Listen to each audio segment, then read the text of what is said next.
Civil service എന്ന് പറയുന്നത് ശരിക്കും ഒരു ഗോൾഡൻ ചാൻസ് ആണ്.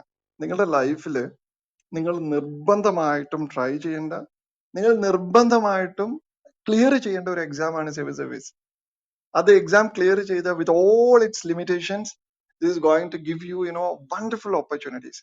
അത് ഏതൊരു ആംഗിളിലാണെങ്കിലും, നിങ്ങളുടെ പേഴ്സണൽ ലൈഫിൽ, നിങ്ങളുടെ പേഴ്സണൽ സ്കിൽസിന്റെ കാര്യത്തിൽ, എക്സ്പോഷറിന്റെ കാര്യത്തിൽ, വേറെ ഒന്നും വേണ്ട. നിങ്ങൾക്ക് സൊസൈറ്റിയിൽ കിട്ടുന്ന ചില ആളുകളുടെ കണ്ണിൽ ഉണ്ടാകുന്ന ഒരു തെളിച്ചം മാത്രം കണ്ടാൽ മതി ഇതിന്റെ റിവാർഡ്. വേറെ ഒരു റിവാർഡും നിങ്ങൾക്ക് ആവശ്യമില്ല. അപ്പോൾ നിങ്ങൾ വിശ്വസിക്കേണ്ടത് നിങ്ങൾ കറക്റ്റ് റൈറ്റ് ട്രാക്കിലാണ്. 100% ഡെഡിക്കേറ്റഡ് ആയിട്ട് എന്ത് തടസ്സമുണ്ടായാലും ഇതൊന്നും എന്നെ അഫക്റ്റ് ചെയ്യില്ല എന്നുള്ള ഒരൊറ്റ ഗോളിൽ, ഒരൊറ്റ ഡിറ്റർമിനേഷനിൽ നിങ്ങൾ ഇതിനെ അപ്രോച്ച് ചെയ്യണം. സിവിൽ സർവീസ് എക്സാം ക്ലിയർ ചെയ്തതിന് ശേഷം അങ്ങനെ പ്രശ്നമുണ്ട്, ഇങ്ങനെ പ്രശ്നമുണ്ട്, കേഡറുണ്ട്, പൊളിറ്റീഷ്യൻ ഉണ്ട്, നിങ്ങൾക്ക് ആ പ്രശ്നമുണ്ട്, ഈ പ്രശ്നമുണ്ട്, ഒത്തിരി പ്രശ്നങ്ങൾ ഉണ്ടാകുമായിരിക്കാം. യു ക്യാൻ സ്റ്റിൽ ഡിസൈഡ്, അല്ലേ? ഞാൻ ക്ലിയർ ചെയ്തു, 6 മാസം വർക്ക് ചെയ്തു, 1 വർഷം വർക്ക് ചെയ്തു, ഞാൻ ക്വിറ്റ് ചെയ്തു. That is your choice. പക്ഷെ ആ ചോയ്സ് നിങ്ങൾ എടുക്കണമെങ്കിൽ നിങ്ങൾ ക്ലിയർ ചെയ്യണം.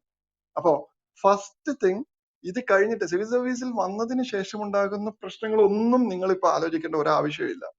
അതിനെക്കുറിച്ച് ആലോചിക്കാൻ നിങ്ങൾക്ക് സിവിൽ സർവീസ് വന്നതിന് ശേഷം സമയമുണ്ട്.